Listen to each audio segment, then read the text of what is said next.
Chelsea might have already made a mistake even before Xabi Alonso has taken the helm at the Chelsea Football Club. The person that is meant to be in the center of their new project, their new era, might already be looking at the exit door. We have already seen him in this season flirting with other teams. We have seen him being banned, being fined, and being suspended from the team. But one thing is for sure, the team on the other side right now, when it comes to the news that we are hearing, is Manchester City. Not Pep Guardiola's Manchester City anymore, but potentially the Manchester City that is going to be headed by Enzo Maresca. The new era, the new project, the new midfield rebuild.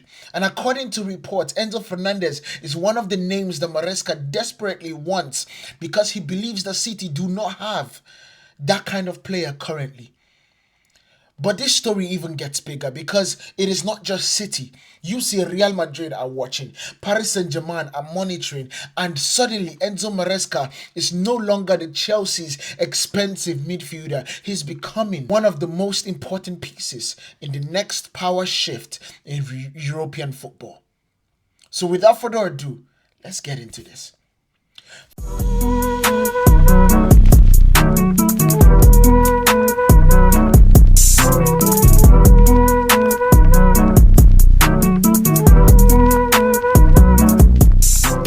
For the first things, just so we understand, the timing of this story is what makes it fascinating because football is entering a completely new era. Pep Guardiola is leaving Manchester City after changing English football forever, with reports heavily linking Enzo Maresca as his successor. Chelsea are beginning again under Xabi Alonso. Real Madrid are planning life with Jose Mourinho at the helm. PSG already in a position where they are succeeding further than a lot of people gave them credit for. And we know Luis Enrique is the best manager in the world right now, as PSG are currently sitting in the finals waiting for Arsenal to show up. And in the middle of all this chaos, Enzo Fernandez has become one of the most desired midfielders in Europe. Not because of marketing, not because of the hype, or not because of even the way he played last season. Because elite clubs believe he can control football matches at the highest level. We have seen him do it at Argentina. We have seen him do it at Benfica. We have also seen him do it at Chelsea. And that right there is the most impressive part. So why does Enzo Maresca want him at Manchester City? The most important angle in this entire story that we need you guys to understand is Enzo Maresca knows exactly what Manchester City are about to lose. For nearly a decade, City's midfield's dominance was built under control. It was built under tempo, it was built under positioning, its tactical security and manipulation of space. That was what it was built under. The identity came from Pep Guardiola, one of the GOATs of the managerial situations. But when legendary managers leave, system naturally would have to evolve. And Maresca now has a difficult challenge. How do you modernize Manchester City without destroying what made them elite? And that's where Enzo Fernandez comes in. Because Enzo is not just a passer, he is a controller. He is someone that speeds up the game, that slows the games down, that breaks pressure, that dictates rhythm. Someone that can pass through chaos, can organize the team in his quirky way. And perhaps most importantly, he has the personality to actually step up in the moment where a big personality like Pep is going to be out and just demand excellence. That matters more than ever in the post-Pep environment. Because City are entering an uncertainty territory for the first time in what feels like a decade. Players will need to take more responsibilities, leaders will need to emerge, and midfield will need to think independently rather than simply functioning inside Guardiola's structure. Enzo Fernandez can do that for them. And that is one of the reasons why Enzo Maresca have been looking at bringing someone that he gave the captaincy to, someone that absolutely understands his system to Manchester City. Now, this is where the Chelsea angle gets really painful for Chelsea fans that are watching. Here is where this becomes very uncomfortable. Because if Xabi Alonso truly is starting a new era at Chelsea, then Enzo Maresca should theoretically be untouchable. A Xavi Alonso midfield built around Enzo sounds perfect on paper. Just think about it. Enzo Fernandez and Moises Caicedo being the double pivot that plays in the 3-5-2 system. 2-1 system, I believe. It's insane to think about. The technical football, the vertical passing, the positional rotations, the midfield dominance, that should be the dream. But modern football project moves really fast. And Chelsea's ownership model has created instability for years now. The managers that change, the sporting visions have changed, the recruitment changes. And when the elite club sense uncertainty, they attack. Manchester City see the opportunity. Real Madrid see the opportunity. PSG seeing the opportunity. We all came from a season where Enzo Maresca was just out there flirting with Real Madrid. He did not even have a bride. That's what he was doing.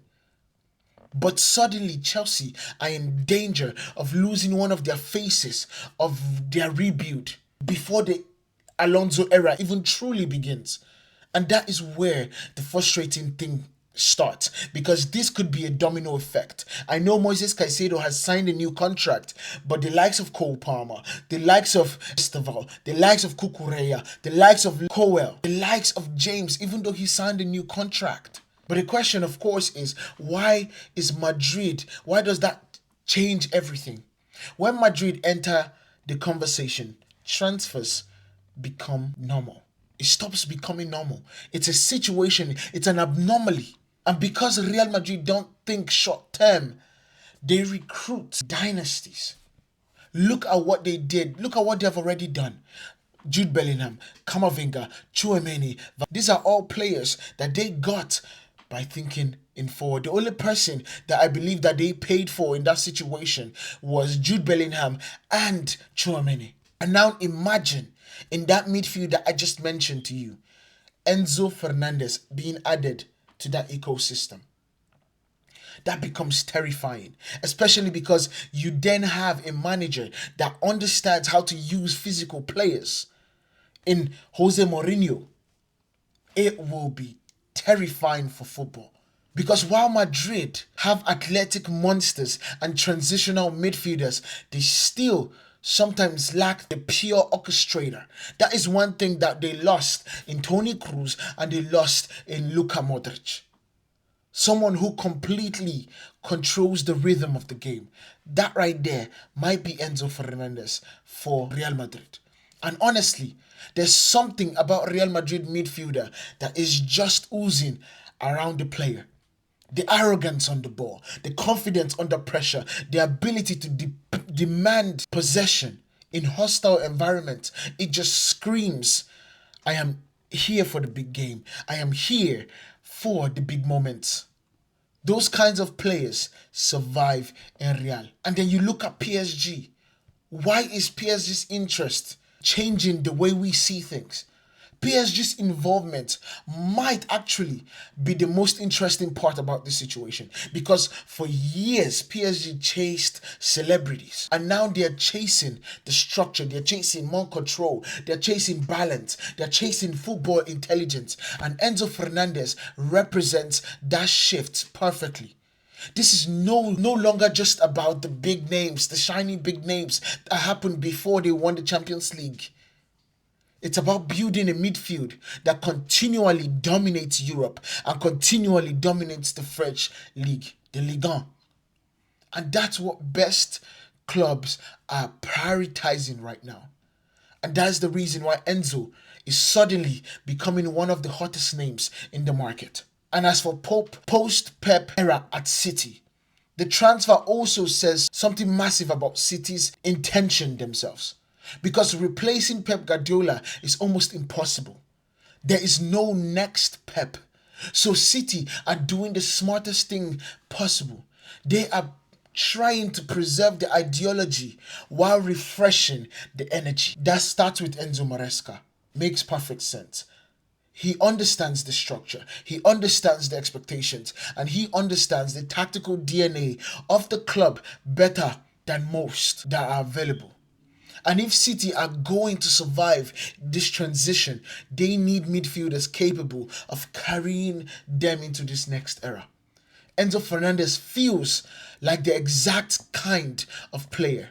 Not very flashy on social media, but some transformational on the football pitch. So this is about the next midfield generation.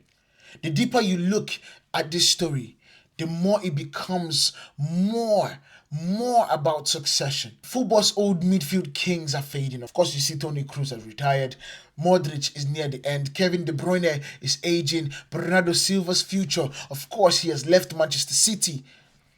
We are now seeing the new age of the 20-year-old last summer or last World Cup coming into their prime right now.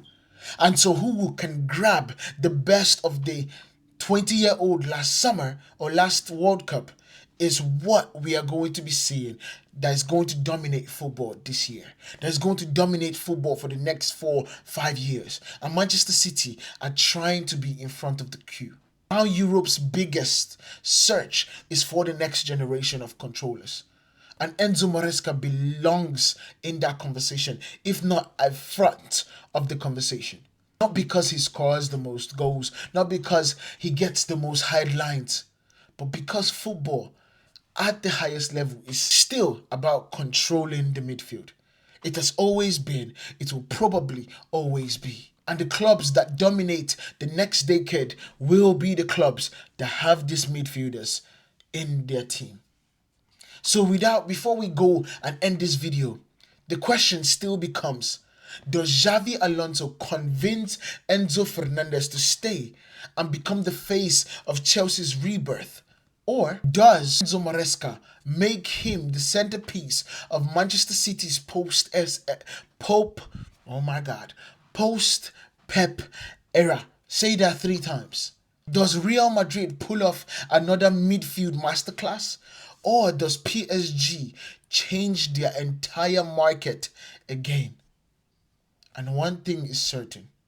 When City, Real Madrid and PSG all want the same midfielder, the player is operating at a different level. And Enzo Fernandez, may end up defining the next era of European football. Let me know what you guys think about this down in the comments. Make sure you guys hit that like button, hit the follow button, and I'll see you guys in the next one. Peace.